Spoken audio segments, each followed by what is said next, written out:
Selamat siang para pemirsa Reksa TV. Kembali dengan saya Maman Gantra. Dan kali ini saya menyambangi seorang sosok yang sangat istimewa, seorang Jenderal Polisi Bintang 3, masih aktif, seorang profesor di ilmu Kepolisian, Pak. kepolisian ya. Ya. Jadi terus terang saya sendiri agak kaget. Saya pikir beliau ini sudah purnawirawan, ternyata masih aktif. Nah,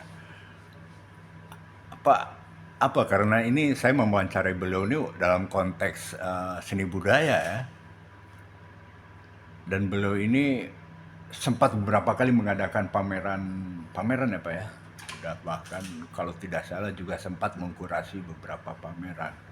Bahkan pada waktu ulang tahun Tempo yang ke 70 ya, saya kira 70 ya. Pak bisa memperkenalkan diri Pak? Oh iya. Maaf. Nama saya Krisnanda Dwi Laksana. Saya sebagai Kalem Diklat Polri. Ya, ini Pak Maman. Tentang seni ini menjadi hobi saya sejak kecil.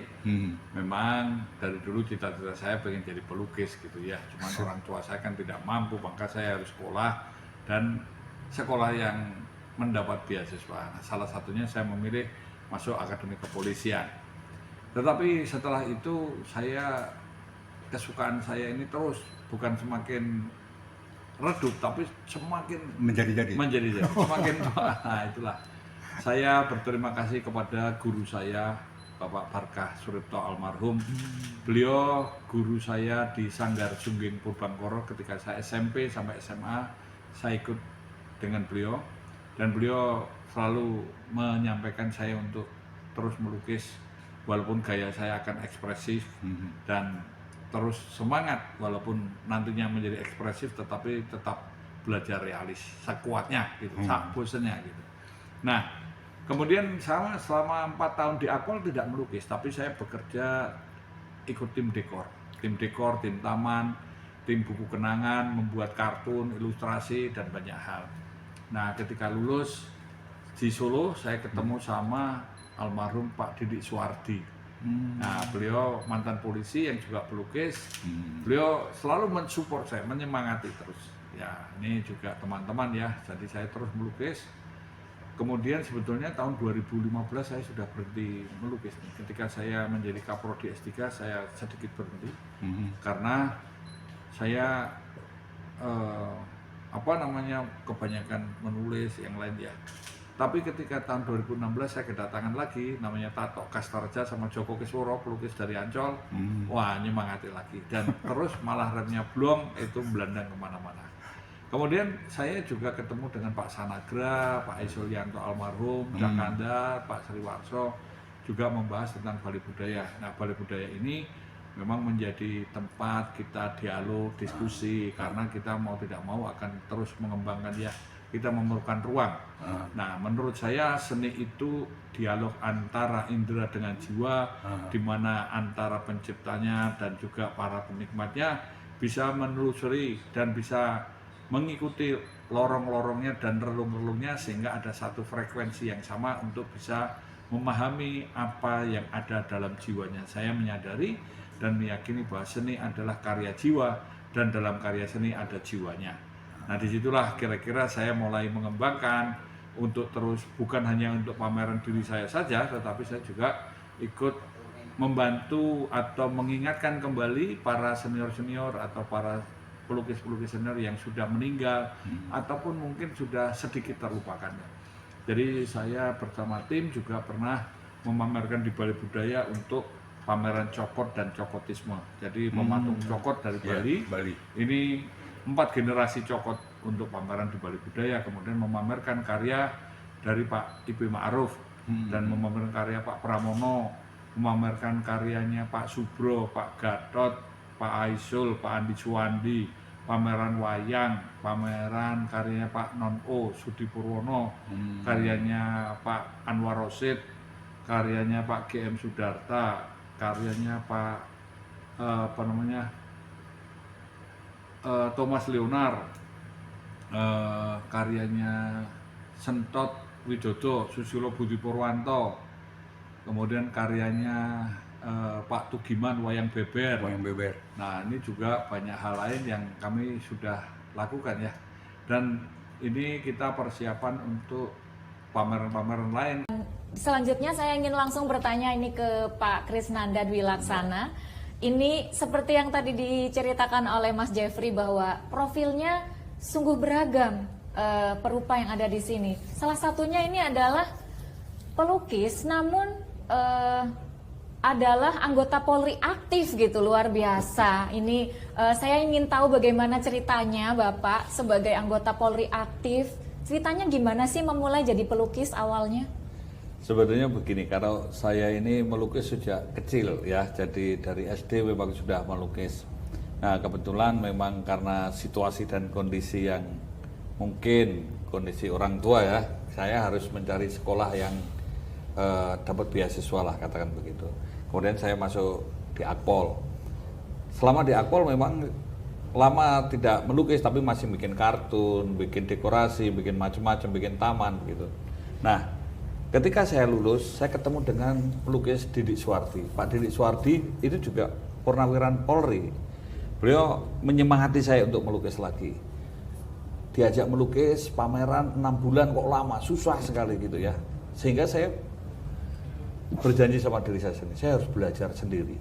Ternyata dengan melukis ini juga semakin mengasihkan, dan kemarin saya bincang-bincang sama Pak Jeffrey ini, tahun 2021 itu sudah 40 tahun saya untuk menggeluti secara terus-menerus, secara konsisten untuk melukis, karena ini kecintaan ya. Jadi bukan hanya karena saya ngikut orang, tapi memang saya suka sekali, bahkan saya lebih senang ya diskusi tentang seni atau yang lain gitu. Baik, luar biasa ya, sudah 40 tahun menggeluti dunia seni lukis. Dan sebagai anggota Polri aktif, bagaimana sih Pak? Kalau ini kan kita udah tahu journey-nya ya, ternyata sudah dari kecil.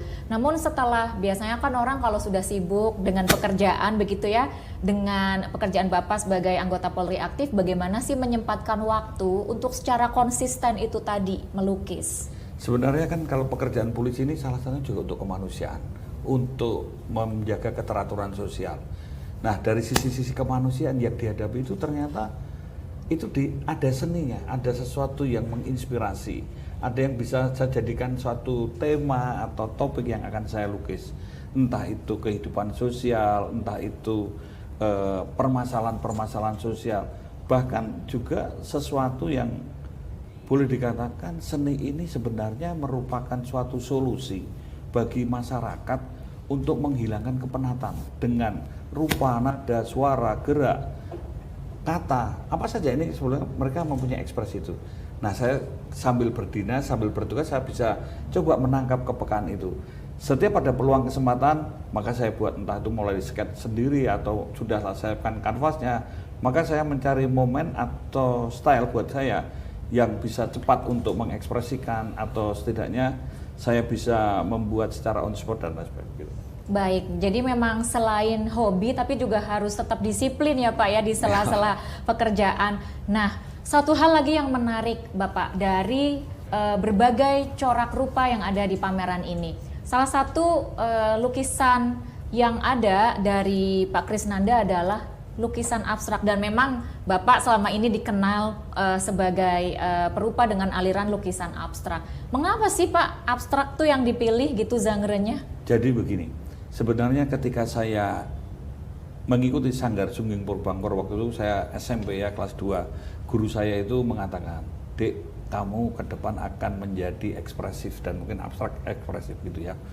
Kemudian ada teman saya juga namanya Agus, dia sekarang jadi dosen di Unimed Medan. Dia akan realis. Tapi pesan guru saya, walaupun kamu nanti akan ke situ, tapi kamu belajarlah realis sekuat mungkin dan semaksimal kamu bisa untuk melakukan.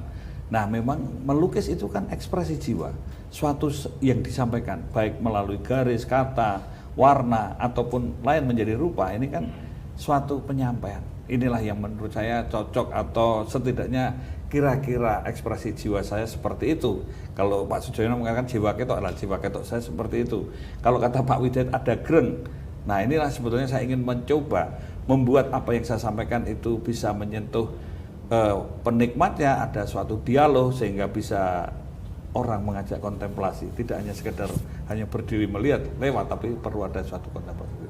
Baik, luar biasa. Jadi memang Bapak sudah memiliki ciri khas ya, ataupun juga karakter khusus dalam melukis. Dan saya juga ucapkan selamat Pak, karena saat ini juga sedang mengikuti pameran ya di Balai Budaya. Nanti bisa kawan-kawan semua yang menonton ini bisa, kalau ada luang waktu bisa nonton lukisannya Pak Krisnan dan juga di Balai Budaya. Dan selanjutnya kemarin kita mempersiapkan pameran 200 tahun Perang Jawa. Jadi sang pangeran temanya untuk mengenang Pangeran Diponegoro berjuang untuk itu. Nah, kita juga pernah memamerkan Nazar, pelukis Nazar juga pernah.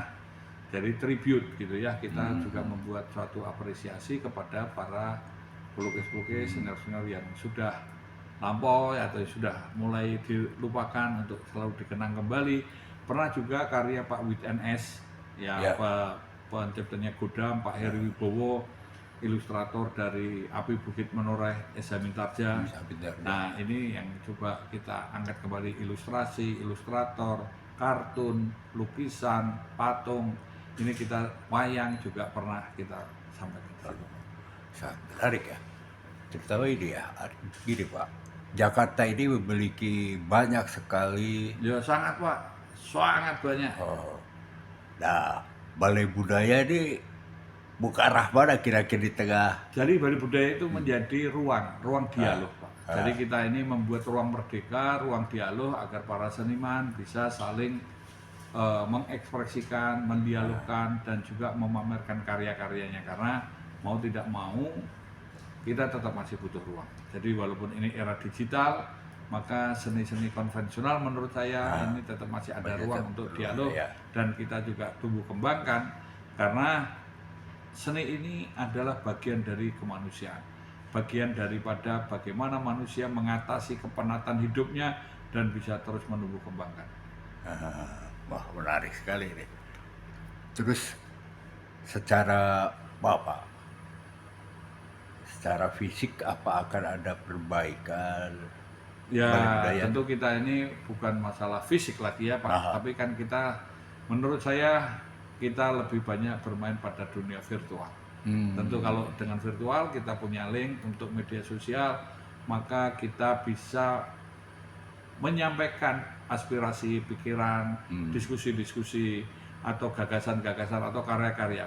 Karena sekarang berkembang itu namanya yang gallery without wall. Jadi walaupun tanpa dinding, kita bisa memamerkan, bisa mensosialisasikan, karena disitulah yang akan kita terus tumbuh kembangkan. Udah punya web sendiri atau? Ya ada, website sendiri, medsos sendiri punya. Dan kami kembangkan ada namanya Mas Darwis, Masyarakat Sadar Seni Budaya dan Pariwisata, Kongko Seni Kampung Semar, ini juga ada. Dan kita juga terus melakukan suatu dialog ataupun juga menampilkan karya-karya, pikiran-pikiran yang dulunya harus membuat hard copy, tapi sekarang soft copy, e-book, ini juga ada. Oh itu ya apa? Saya malah nggak tahu sampai ke kampung apa Pak Semar. Kampung Semar, ya. Bisa dijelaskan lebih detail Pak? Apa itu Pak? Kampung Semar itu sebenarnya wadah untuk diskusi bagaimana menampung karya-karya seni dan juga mengembangkan karya seni yang ada di Borobudur, di Magelang. Oh malah di sana? Ya, jadi kita itu ngeling kemana-mana. Balai Budaya juga bekerja sama dengan Perupa Jakarta, Persatuan Pelukis Nusantara, dan berbagai kegiatan, ada Pakarti, ada macam-macam. Jadi memang disitulah kita ruang bertemu, ruang dialog, dan tidak hanya secara fisik tapi juga virtual atau melalui grup-grup online. Iya, ya sangat menarik. Karena begini, sebelum ada tim buat saya itu Balai Budaya sangat monumental gitu loh Pak. Betul Pak, itu tempat legend karena para seniman besar Indonesia seperti Pak Avandi, Pak Sujoyono ini pernah pameran di situ, dan Bung Karno 2 kali katanya pernah menghadiri tempat itu. Iya, dan bukan hanya seni rupa loh. Ya Pak Nasar pun juga tinggal situ. Dulu majalah Horizon itu di sana ya. Makanya sangat betul ya, sangat legend lah gitu dalam peta kesenian bukan hanya Jakarta, Indonesia sebetulnya Balai Budaya. Nah terus pameran virtual sudah sering dilakukan Pak? Wah iya sangat. Kita nanti mungkin linknya nanti Eko akan kirim link. Boleh. Linknya Kampung Semar, Mas Darwis dan Kongko Seni ya. Ini yang kita sudah buat. Nanti Bapak saya kasih buku-buku kami. Boleh. Nanti bisa di-upload gitu. Siap. Iya Pak. Oke. Saya kira mungkin saya bisa ngambil dari buku-buku dari ya. buku itu ya, Pak. Ya. Oke. Terima kasih banyak Pak Chris. Pak Chris ya. Maaf kalau saya panggilnya lebih sedang memanggil Bapak Prof. Oh. Prof Chris. Oke. Ya, terima kasih waktunya dan semoga mudah-mudahan antara hobi dengan dinas Bapak ini bisa lebih berkolaboratif lagi Jadi gitu. saya mengembangkan art policing Pak. Dari pemolisian dengan pendekatan seni budaya dan pariwisata. Nah itu Pak, kapan-kapan kita ngobrol soal Baik, itu Pak. iya. Oke. Ya. Oke, terima kasih Pak. Ya. Assalamualaikum, selamat sore.